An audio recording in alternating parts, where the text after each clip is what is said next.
बिस्मिल्लाहिर्रहमानिर्रहीम। अस्सलाम वालेकुम नाज़रीन, आप यूट्यूब चैनल देख रहे हैं। मैं इमरान ख़ान हूँ। नाज़रीन, सबसे पहले तो ख़बर है बड़ी अफसोसनाक है, और ये ख़बर आती है जी लाहौर से। मेरी कई जो क्राइम रिपोर्टर्स हैं उनसे बात हुई है, और जो सीनियर सहाफ़ी हैं एक दो लाहौर में जो हर चीज़ की खबर रखते हैं, उनसे भी बात हुई है। कुछ खबर रिपोर्ट हो चुकी है, कुछ चीज़ें जो हैं वो खुफिया रखी गई हैं, लेकिन मैं आपके साथ ज़्यादातर शेयर कर देता हूँ। ये दो गैर मुल्की ख़वातीन हैं जिनके साथ ज़्यादती का मामला है कि उन्हें ना सिर्फ ज़बरदस्ती ज़्यादती का निशाना बनाया गया, जिनसी ज़्यादती का, बल्कि उन्हें अगवा भी किया गया और फिर उनसे पैसे भी मांगे गए। यानी जिसको अगवा बराए तावान आप कहते हैं, कि तावान भी वसूल किया गया कि हमें इनसे पैसे चाहिए। अब ये अलग अलग तरीके से रिपोर्ट हो रहा है। पहले तो मैंने जो FIR पढ़ी वो इंतहाई खौफनाक है, बहुत ही तकलीफ दे है। ये गैर मुल्की ख़वातीन कौन है? अगर मैं एक सीक्वेंस के साथ आऊँ तो कहानी असल में ये है कि रज़ा डार नाम का एक शख्स है। ये पाकिस्तान के डिप्टी प्राइम मिनिस्टर और वज़ीर ख़ारजा इसहाक डार का नवासा है, उनकी बेटी का बेटा है। जबकि मरीम नवाज़ का, नवाज़ शरीफ का सबका ही रिश्तेदार है ये, क्योंकि ये सारे आपस में रिश्तेदार हैं। और मरीम नवाज़ की कैबिनेट के अंदर भी इसका एक मामू जो है वो मिनिस्टर है। और यानी इस किस्म की रिश्तेदारी है तो फिर आप समझ सकते हैं ये कितने ताकतवर लोग होते हैं। शरीफ ख़ानदान जब आता है तो पूरा जत्था ही लेकर आता है। यानी ये अकेला डार नहीं है, ये पूरी डार है, बहुत सारे डार हैं इसके अंदर। तो ये रज़ा डार जो है ये ख़वातीन के साथ कारोबार करता था, और इसकी मुलाकातें भी पहले ख़वातीन के साथ हुई थी। इनमें से ख़ास तौर पे एक ख़ातून जिनका ताल्लुक़ जो है वो हॉलैंड से है, तो वो जो ख़ातून है उनके साथ इसका कोई ताल्लुक़ भी था, और इनके साथ क्रिप्टो करेंसी के अंदर कोई इन्वेस्टमेंट भी की हुई थी। कुछ मामला पे इनके बीच में छोटे मोटे कारोबारी इख्तलाफात चल रहे थे। तो रज़ा डार ने, जो इसहाक डार का नवासा है, उसने वीज़े अरेंज किए दो ख़वातीन के लिए, क्योंकि इसको पाकिस्तान बुलवाया गया। और साथ ये कहा गया ख़ातून को कि उसने कहा जी मैं अपनी एक सहेली को भी लेकर आना चाहती हूँ। वेनेज़ुएला से एक और ख़ातून थी, तो उसको भी उसने साथ ले लिया। तो ये जो दो ख़वातीन हैं, इनका वीज़ा अरेंज किया गया और इनके टिकट अरेंज किए गए। रज़ा डार ने और उसके बॉस ने, इन्होंने मिलकर ये किया, और फिर इन्हें पाकिस्तान में एयरपोर्ट पे प्रोटोकॉल लगवा कर रिसीव किया गया। इनके अपने गार्ड्स वहाँ पे मौजूद थे, इनका प्रोटोकॉल वहाँ पे मौजूद था। तो बड़े शानदार तरीके से इन ख़वातीन को लाया गया, फिर इनको घुमाया फिराया भी गया इस्लामाबाद, पिंडी शंडी, इधर उधर। तो ये ख़वातीन को शुरू में आइडिया था कि शायद ठीक है, मामला ठीक चल रहे हैं, लेकिन उसके बाद लेन देन के तनाज़े पर जो अब तक बात समझ आई है, इन्होंने अगवा कर लिया उन ख़वातीन को और ले जाके उनको हफ्ज़े बेजा में रख लिया। उन्हें यरगमाल बना लिया लाहौर के एक घर में, DHA में। और ना सिर्फ उन्हें यरगमाल बना लिया, बल्कि वहाँ पे और बंदे भी ले आए, और उन ख़वातीन के साथ जो है वो जबरी ज़्यादती करवाई गई, जिनमें से एक ख़ातून के साथ 3 अफराद ने जबरी तौर पे ज़्यादती की, ज़ख्मी भी किया, और बहुत नाज़ेबा, बहुत ही घटिया है वो FIR। अगर आप पढ़ें तो यानी मैं वो पढ़ के सुना भी नहीं सकता, वो बता भी नहीं सकता, वो इतनी घटिया FIR है। अब वो क्योंकि यूरोप से और लैटिन अमेरिका से आई हुई ख़वातीन हैं, तो उनके लिए ना बोलना और लिखना कोई मुश्किल नहीं है। उन्होंने एक एक लफ्ज़ खुल के लिख दिया कि इन्होंने हमारे साथ क्या किया है और किस तरह इन्होंने हमारे साथ ज़्यादती की है। तो उन्होंने हर चीज़ जो है वो खुल कर लिख दी है। उनके मुआशरे के अंदर वो पूरा क्राइम खुलकर ऐसे ही बयान कर देते हैं। तो पाकिस्तान के अंदर तो थोड़ा लगी लिपटी के साथ बात करते हैं, बात को छुपाते भी हैं, लेकिन उन्होंने नहीं, उन्होंने सारा कुछ ही बताया। और उसके बाद जनाब वो ख़वातीन को कहा गया कि आप $15 लाख वो मंगवाएं और हमें दें।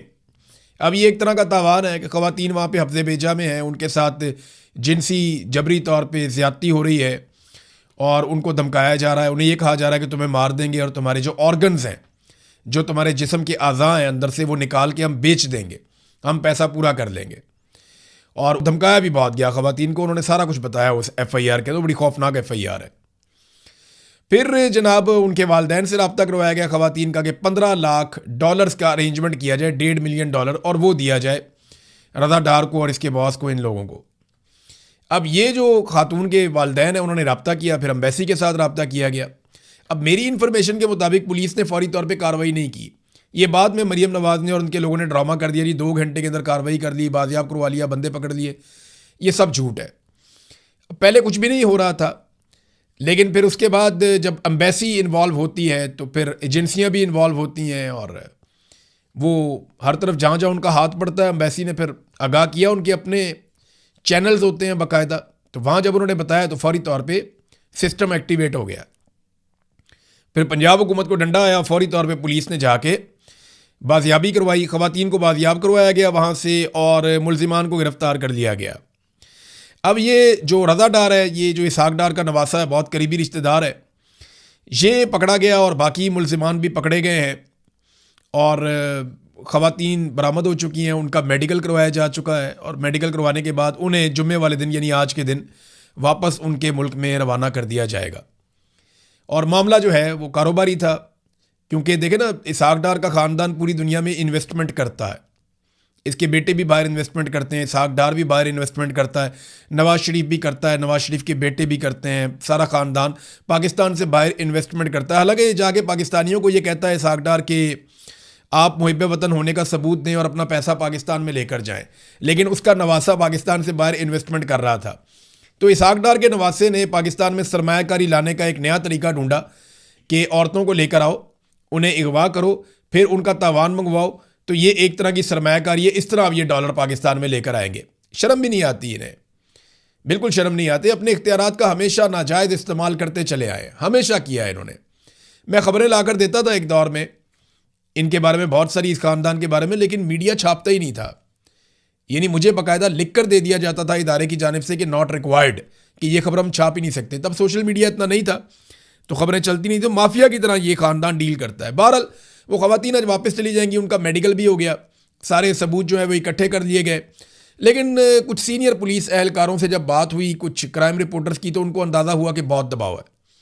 जो मुलजिम है उसे बड़े प्रोटोकॉल के साथ रखा गया है और VVIP किस्म का प्रोटोकॉल उसे दिया जा रहा है, उसे हर तरह की सहूलत दी जा रही है और ये कहा जा रहा है कि 2-4-5 दिन की बात है, मामला ठंडा हो जाएगा, तुम घर चले जाओगे। जज आसिफ का बेटा 2 ख़वातीन को सड़क पे कत्ल करके घर चला गया, तो ये भी घर चले जाएंगे, इसमें कौन सा कोई बहुत बड़ा प्रॉब्लम है।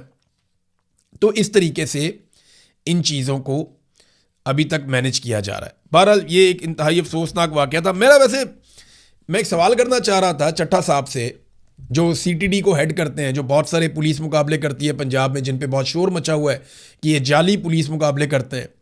तो चट्टा साहब बताएं ना, इनमें से आप किसको हाफ फ्राई करेंगे और किसको फुल फ्राई करेंगे? जब आप पकड़ते हैं किसी आदि मुजरिम को या किसी भी बंदे को जो अपने इख्तियारात का और ताकत का गलत इस्तेमाल करता है, तो आप मावरा अदालत कत्ल कर देते हैं। अब आपने एक बड़े ख़ानदान का बंदा पकड़ा है, एक बंदा तो पकड़ा भी नहीं है, वो बहुत बड़ा आदमी है, उसके बारे में मालूमात आ जाएंगी, जल्दी आ जाएंगी, वो कौन है जो बॉस है। लेकिन इसहाक डार का नवासा पकड़ा है, तो मुझे ये बताएं कि आप इसको हाफ फ्राई करेंगे या फुल फ्राई करेंगे, या फिर आप इसके नेफे में पिस्तौल चलाएंगे, करेंगे क्या आप? इसहाक डार साहब को फौरी तौर पे इस मामले को देखते हुए या तो इनको आग करें, अपने आप से अलग करें, ऐलान ला ताल्लुकी करें इस ख़ानदान के साथ, या फिर इसहाक डार साहब जो हैं वो फिर रिज़ाइन करें। और जो इस बच्चे का मामू है, जो इसहाक डार का बेटा है, उसको भी पंजाब के अंदर मिनिस्टर लगाया हुआ है। तो इस ख़ानदान की तो जब भी नवाज शरीफ आता है हमेशा मौजें ही लगी रहती हैं। तो CTD का भी इम्तिहान है। ये तो कोई ना मेडिकल करवाते हैं, ना DNA करवाते हैं, ना कोई और चीज़ करवाते हैं, टक करके बंदा पार कर देते हैं। लेकिन यहाँ पे क्योंकि अमीर ज़्यादा पकड़े गए हैं तो अभी तक कुछ हमें दिखाई नहीं दे रहा। दूसरी नाज़रीन बड़ी खबर ये है कि पाकिस्तान तहरीक इंसाफ ने बिलाखिर फ़ैसला कर लिया कि वो आज़ाद कश्मीर के इलेक्शन का बाइकआउट करने जा रहे हैं। अब ज़रा ये फ़ैसला उन्होंने जो किया, उसकी वजूहात उन्होंने बताई, वो मैं आपको बता देता हूँ। उन्होंने कहा जी, आज़ाद जम्मू और कश्मीर के अवाम के साथ हम खड़े हैं, मौजूदा हालात में इंतखाबी अमल का हिस्सा नहीं बनेंगे और आज़ाद जम्मू और कश्मीर के अवाम की उमंगों, हक़ खुद इरादियत और जमहूरी हकूक़ के साथ गैर मुतज़लज़ल यकजहती का इजहार करते हुए मौजूदा हालात में इंतखाबात में हिस्सा ना लेने का फ़ैसला करती है हमारी जमात। ये कोई सियासी हिकमत अमली नहीं है, बल्कि कश्मीरी अवाम के साथ इजहार यकजहती और उसूली मौक़िफ़ है। आज़ाद कश्मीर इस वक्त शदीद बहरान से गुजर रहा है। हज़ारों शहरी रावलाकोट समेत मुख्तलिफ इलाकों में अपने जायज़ मुतालबात के हक़ में धरना दिए बैठे हैं। हकूमती ताकत के इस्तेमाल के नतीजे में कई कीमती जानें ज़ाया हो चुकी हैं। पंजाब से आज़ाद कश्मीर को अशिया खुर्दोनोश जो खाने पीने की चीज़ें जा रही हैं, उनकी तरसील मुकम्मल तौर पर बंद है, जिसके बायस अवाम शदीद मुश्किलात का शिकार है। ऐसे हालात में कश्मीरी अवाम को मज़ीद सियासी अदम इस्तेहकाम की तरफ धकेलने की बजाय उनके मसाइल का फौरी और मुनसिफाना हल निकाला जाना चाहिए।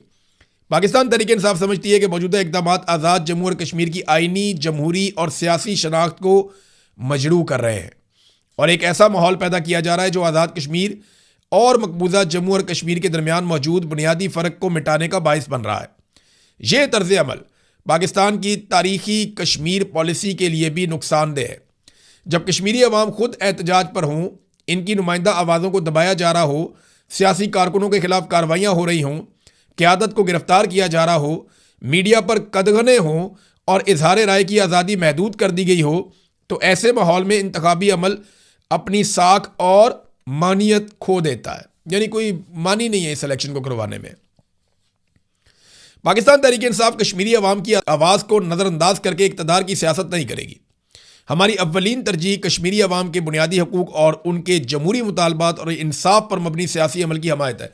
बहरहाल हम इंतखाबात नहीं अवाम के साथ खड़े होंगे। ये पाकिस्तान तहरीक इंसाफ ने एक लंबा चौड़ा और भी स्टेटमेंट है, बड़ा डिटेल के अंदर उन्होंने बताया। देखें, जो तहरीक इंसाफ का फैसला है उसको एक तबका बहुत ज़्यादा सराह रहा है। वो कह रहे हैं जी बिल्कुल बहुत अच्छा किया है, और एक तबका कह रहा है कि जी ऐसा नहीं करना चाहिए था। जो लोग कह रहे हैं अच्छा किया, उनके आर्गूमेंट ये है कि हुकूमत तो वैसे भी पाकिस्तान तहरीक इंसाफ को इन्होंने कभी भी नहीं बनाकर देनी थी। नंबर 2, ये इंतहाई मुतनाज़े इलेक्शन है जो होने से पहले ही बहुत सारे तनाज़ात में फंस गए हैं। नंबर 3 ये है कि कश्मीरी अवाम इस वक्त इलेक्शन के लिए तैयार नहीं है। वहाँ पर जुल्म और जबर हो रहा है और इलेक्शन के नाम के ऊपर चीज़ों को नॉर्मलाइज करने की कोशिश की जाएगी। और अगर पाकिस्तान तहरीक इंसाफ जैसी बड़ी जमात अपने आप को इलेक्शन से बाहर करती है तो पूरे के पूरे इलेक्शन और उसके सिस्टम के ऊपर एक सवालिया निशान खड़ा हो जाएगा। तो एक तरफ तो लोग ये कह रहे हैं कि कश्मीरियों के साथ खड़े होना चाहिए और इक़्तिदार की सियासत नहीं करनी चाहिए। जो लोग कहते हैं कि इलेक्शन लड़ना चाहिए पाकिस्तान तहरीक इंसाफ को, वो ये कहते हैं कि इमरान खान साहब खुद कह चुके हैं कि किसी भी इलेक्शन का कभी भी सियासी जमात को बाइकआउट नहीं करना चाहिए। नंबर 2, उनका आर्गूमेंट यह है कि अवामी नुमाइंदगी बिल्कुल सिफर हो जाएगी अगर पाकिस्तान तहरीक इंसाफ इलेक्शन से बिल्कुल बाहर हो जाती है। तो जो 4 सीटें उन्होंने जीतनी है वो भी उन्हें नहीं मिलेंगी और उन जमातों को मिल जाएंगी, या फ्री हैंड मिल जाएगा उन जमातों को जो इक़्तिदार पे कब्जा करना चाहते हैं। तो ये इस किस्म की जो है वो दूसरी तरफ की आवाज़ है। तो मेरे ख्याल में दोनों लोगों की बात में लॉजिक है, तो वक्त साबित करेगा कि फैसला ठीक था या गलत था। लेकिन मेरे ख्याल में इन इंतखाबात के ऊपर एक बहुत बड़ा सवालिया निशान लग गया है। तो अब इलेक्शन पे पैसे ज़ाया करने की बजाय ना आसिफ अली जरदारी, नवाज शरीफ, फजल रहमान और अलीम खान, ये 4 बंदे बैठे और आपस में सीटें तकसीम कर लें। वो मुस्लिम कॉन्फ्रेंस वाले को भी बिठा लें साथ, तो आपस में सीटें तकसीम कर लेंगे, ये तेरी, ये मेरी, ये तेरी, ये मेरी, और अपने वजारतें और वजारतें आला और ये सारा तकसीम कर लें। इतना पैसा क्यों खर्च करना है इलेक्शन पे, जब पूरा का पूरा इलेक्शन एक ही जमात लड़ रही है। ये सारे एक जमात हैं, यानी IPP भी वही है, पीपल्स पार्टी भी वही है, PMLN भी वही है, तो फजल रहमान भी वही है। अब इनके तो इंटरनल इलेक्शन हो गए ना, बाहर से तो कोई इलेक्शन लड़ ही नहीं रहा। इनके खिलाफ तो ना कोई अवामी पॉलिटिकल पार्टी है और ना इनके मुकाबले में कोई इलेक्शन हो रहा है। लिहाजा ये तो वन साइडेड है। तो आपने अगर आपस में इलेक्शन लड़ना है तो लड़ने की बजाय घर में बैठ के आप फैसला कर लें, सीटें आपस में आप बांट लें, ताकि कौम का पैसा भी बच जाए और पाकिस्तान का और कश्मीरियों का वक्त भी बच जाए। बहरहाल तहरीक इंसाफ ने यह फैसला कर लिया है। फैसला किस तरह का आने वाले दिनों में पता चलेगा। सोहेल अफरीदी साहब का यह पता चला कि जो उन्होंने स्टेटमेंट दिया कौमी कॉन्फ्रेंस जो थी जेलों में इस्लाहात के हवाले से, वैसे ये मजाक ही किया गया पाकिस्तानियों के साथ। चीफ जस्टिस ऑफ पाकिस्तान को थोड़ा सोचना चाहिए था और कॉन्फ्रेंस करवाने वालों को शर्म आनी चाहिए थी कि क्या करने जा रहे हैं वो। यानी कोई पाकिस्तान में जेलों की हालत है जो आप इस्लाहात की बात कर रहे हैं। सबसे बड़ा कैदी पाकिस्तान का इमरान खान है जो साबिक वज़ीर आज़म है और पाकिस्तान का मकबूल तरीन रहनुमा, जिसको सबसे ज़्यादा लोगों ने जेल में होने के बावजूद वोट दिए। 8 महीने से आपने उसकी मुलाकात बंद की हुई है, उसकी आंख आपने ज़ाया कर दी है, इलाज आप उसको सही तरह करवा नहीं रहे। हर चीज़ पे आपने शिद्दत से पाबंदी लगाई हुई है। हर हफ्ते वहाँ पे एहतजाज होता है और आप कह रहे हैं जी अब जेलों के अंदर इस्लाहात लेकर आते हैं। सवाल ही पैदा नहीं होता, इनको इस्लाहात नहीं कहते। उधर जो झूठी कहानियाँ सुनाई हैं सबने अपनी अपनी, मेरे साथ ये हो गया, मरियम नवाज ने कहा जी मेरे साथ वो हो गया, जो झूठ बोल बोल के ये जब बोलती है झूठ बोलती है। मरियम नवाज का ट्रैक रिकॉर्ड है, मैंने अपनी ज़िंदगी में किसी खातून को इतना झूठ बोलता हुआ नहीं देखा जितना मैंने मरियम नवाज को बोलते हुए देखा, और इस कॉन्फिडेंस के साथ मैंने कभी किसी खातून को झूठ बोलते हुए नहीं। ख़वातीन झूठ बोलती है ना, पकड़ी जाती हैं नॉर्मली, लेकिन ये इतने कॉन्फिडेंस से झूठ बोलती है कि मेरी बरतानिया तो क्या पाकिस्तान में भी कोई प्रॉपर्टी नहीं है, लंदन तो क्या पाकिस्तान में भी कोई प्रॉपर्टी नहीं है, उसकी कहाँ कहाँ प्रॉपर्टियाँ निकल के आ गई। आप देखें कैसा झूठ टका के बोला था। फिर कैलबी फोंट आ गया, उसके ऊपर झूठ बोल दिया। जेल की कहानियां, फ्राई पान से कपड़े इस्त्री कर दिए, झूठ बोल दिया। और जनाब मेरे साथ ये कर दिया वो कर दिया। वो मैंने वीडियो खुद देखी अपनी आंखों से, मैं तो हैरान हो जाता हूँ, जैसी सहूलियात इनको मैसर थी, यहाँ कौम को ये रोज़ हो गया अजीब अजीब कहानियाँ सुना देते हैं। बहुत ही अजीब लोग हैं, बहुत अजीब तरीन लोग हैं। सुहेल आफरीदी साहब ने वहाँ पे इमरान खान साहब के लिए आवाज़ उठाई, लेकिन देखें तरीक़ाकार क्या था। एक बात नाज़रीन आपको ज़रा मैं समझा देता हूँ। इमरान खान से मुलाकातों का एक दिन नहीं है, सिर्फ मंगल नहीं है जब बहनें जाती हैं, 2 दिन है, एक मंगल एक जुमेरात। मंगल को बहनों का दिन था, फैमिली का दिन था, और जुमेरात को पार्टी का, दोस्तों का या वकला का दिन था। तो इंटरेस्टिंग बात यह है कि मंगल को क्योंकि बहनों ने आना था, तो मंगल आज भी वहां पे एहतजाज होता है, धरना दिया जाता है। यानी जो बहनों की ड्यूटी है, बहनें करती जा रही हैं, करती जा रही हैं, करती जा रही हैं, और वो हर मंगल को आती हैं। लेकिन जो पार्टी की ड्यूटी थी कि हर जुमेरात को उन्होंने भी आना था, तो जुमेरात को आप देखें वहां कुछ भी नहीं होता, कोई भी नहीं आता। सुहेल आफरीदी चंद हफ्तों तक, यानी 10-12 हफ्तों तक गए जुमेरात को, उसके बाद अब कोई भी नहीं जाता, कोई और जाता ही नहीं है जुमेरात को। यानी आज जो लोग ये कहते हैं कि इमरान खान की बहनें इमरान खान के साथ वफादार नहीं हैं या वो खराबी पैदा कर रही हैं, वो सिर्फ एक बात सोचें कि बहनों के दिन पे बहनें पहुंचती हैं मंगल वाले दिन, लेकिन पार्टी के दिन पे पार्टी नहीं पहुंच रही अब जुमेरात वाले दिन, या बाकी लोग नहीं पहुंच रहे अब जुमेरात वाले दिन। तो जुमेरात वाले दिन ही ये कॉन्फ्रेंस हो रही ना, कौमी कॉन्फ्रेंस। तो सुहेल आफरीदी साहब को करना पता क्या चाहिए था? उन्हें सबसे पहले जाना चाहिए था अडियाला जेल, सुबह 11 बजे 12 बजे, 2 घंटे कम से कम उनको जेल के बाहर खड़े होना चाहिए था, और वहां से उनको वापस जाना चाहिए था कौमी कॉन्फ्रेंस में, और वहां खड़े होकर उन्हें कहना चाहिए था, जी मैं एक सूबे का वजीर आला हूं, मेरी पार्टी का सरबराह और साबिक वजीर आजम और हमारा लीडर इस वक्त जेल के अंदर बंद है, और मैं ये अदालत का ऑर्डर लेकर गया था, इस ऑर्डर में लिखा है कि मुलाकात करवाई जाए मेरी। तो चीफ जस्टिस साहब मैं आपको बताने आया हूं कि मैं वहां 2 घंटे आज भी खड़ा होकर आया हूं, और लगभग 2 दर्जन मरतबा मैं पहले भी जा चुका हूं, 20 एक मरतबा तो मैं गया हूं वहां पे, लेकिन इसके बावजूद मेरी इमरान खान साहब से मुलाकात नहीं करवाई गई। तो जेल इस्लाहत तो बाद की बात है, पहले आप मेरी मुलाकात का हुक्म जारी करें। यह होना चाहिए था। ये तरीकाकार है ना, फंसाना है आपने उनको, ऐसे फंसाए। तरीका होता है आप कहें जी मैं अभी होकर आया हूं, ये देखें मेरी हालत, ये मेरे हाथ में, आप कानूनी कागज चेक करें, ये अदालत का हुक्म है, मैं अभी जेल से आ रहा हूं, इमरान खान से मिलने गया था, अदालत ने हुक्म दिया था, अदालत के हुक्म को उन्होंने जूतों के नोक के ऊपर रखा, मेरी उन्होंने मुलाकात नहीं करवाई, बताया मैं किधर जाऊं? आप यहां पे जेल की इस्लाहात की बात कर रहे हैं, वहां एक मुलाकात नहीं करवा रहे, और ये वज़ीर आला सामने बैठी हुई है आपके। तो सुहेल आफरीदी को अगर मैनेज करना था ना, तो इस तरीके से एक्सपोज कर देते।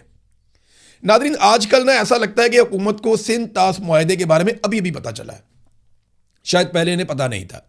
मैं आपको बता रहा हूं, ये कोई ना कोई गेम खेलने जा रहे हैं, ये सिर्फ तवज्जो हटाने की एक कोशिश कर रहे हैं। सिंध तास मुआहदे की हसासियत का ऐसा लगता है इन्हें आज से पहले पता ही नहीं था। हालांकि हम कई महीनों से बता रहे हैं कि इंडिया आपके पानी पर कब्जा कर रहा है। भारत ने जब सिंध तास मुआहदे की खिलाफ वर्जी करने का बयान दिया था, जब ऐलान किया था, तो ये खामोश थे। जब उन्होंने पानी पर कब्जे का काम शुरू किया, ये खामोश थे। वो डिजाइन बनाते रहे, ये खामोश थे। वो कब्जा करना शुरू हो गए, ये खामोश थे। अब उसके ऊपर तेजी से काम जारी है और काम मुकम्मल करने की तरफ वो जा रहे हैं, तो इन्होंने रोला डाल दिया। इन्होंने रोला डाला तो क्या इनकी नीयत है पाकिस्तान में जो पानी का मसला उसको हल करने की? तो जो मौजूदा बजट आया ना पाकिस्तान में, इस वक्त जो बजट आया, वो बजट बताता है कि पाकिस्तान की हुकूमत की कितनी नीयत है पानी के मामलात पे, या पानी की जो किल्लत पैदा होने जा रही है उसको ठीक करने पे कितनी इनकी नीयत है। ये सिर्फ और सिर्फ सिंध तास मुआहदे का नाम जो है ना, अपनी मशहूरी के लिए ले रहे हैं। ये सिर्फ इस मुआहदे का नाम इसलिए ले रहे हैं कि ये कोई नया एडवेंचर करके कोई तवज्जो हटाओ पॉलिसी करना चाहते हैं।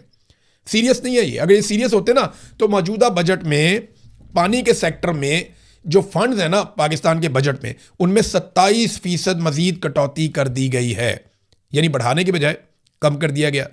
जितने पुराने आबी मंसूबे हैं उनको फंड्स की फराहमी बहुत हद तक बंद है, और कोई एक भी नया मंसूबा पानी की बचत के हवाले से इस हुकूमत ने मुतारिफ नहीं करवाया। अच्छा, हुकूमती इदारों ने जो डिमांड की थी पैसे की, उससे भी 42.5% कम रकम मुख्तस की गई है। मारीन का कहना है कि कम से कम 500 अरब हर साल इस मसले पे पाकिस्तान को खर्च करना चाहिए, जबकि इन्होंने बजट में रखा है 103 अरब, यानी लगभग 20% पैसा रखा है, और 80% पैसा इसमें कम रखा है। अगर इसी तरह से ये फंड देते रहे ना, और यही सिलसिला चलता रहा, तो याद रखिएगा माहिरीन के मुताबिक भाषा डैम 46 साल में, दासू हाइड्रो पावर प्रोजेक्ट 65 साल में, और कच्ची कैनाल अगले 100 साल के बाद या 1 सदी के बाद जाकर बनेगी। यह है नाजरीन इनकी संजीदगी। कहानियाँ आप इनकी सुन लें, जितनी मर्जी आप इनकी कहानियाँ सुन लें। नादरीन, एक और किस्सा आया, साबिर शाकिर साहब ने यह खबर दी है, खबर यह भी इंपॉर्टेंट है, मैं आपको वन लाइनर बता देता हूँ। ये मलका आलिया पंजाब की, साबिर शाकिर साहब कहते हैं, तो वो आप जानते हैं कौन है मलका आलिया, टिकटॉकर कौन है। उन्होंने कहा जी उसके फ्लीट के अंदर एक गाड़ी थी बुलेट प्रूफ BMW 2016 मॉडल। गाड़ी में अचानक से आग लग जाती है रिंग रोड पे, ड्राइवर गाड़ी से कूद गया, बाहर निकल गया, गाड़ी जलकर राख हो गई। गाड़ी इनके अब्बा जी को बहुत पसंद थी, उन्होंने कहा कि ऐसी गाड़ी चाहिए बुलेट प्रूफ BMW। तो जनाब जो एस नवाज मोटर्स है उनको कहा गया कि दूसरी गाड़ी दो अब हमें। उन्होंने कहा जी हमारा तो कसूर ही नहीं है, हम क्यों दें आपको दूसरी गाड़ी। तो फिर फौरी तौर पे 2 मुकदमात दर्ज कर दिए गए और फिर फेंटा भी लगाया गया। बल्कि इसके अंदर वो बता रहे हैं कि 2 बंदे भी उठा लिए गए। अब वो जो बंदे हैं ना, उनके वालिदैन अपील कर रहे हैं कि उनकी मदद की जाए। वो बेचारे मीडिया वालों से कह रहे हैं कि हमारे बंदे रिहा करवाए जाएँ, और सहाफ़ियों से कह रहे हैं मदद की अपील है आपसे, मेहरबानी करें, ये बहुत ताकतवर ख़ानदान है, हम किधर फंस गए।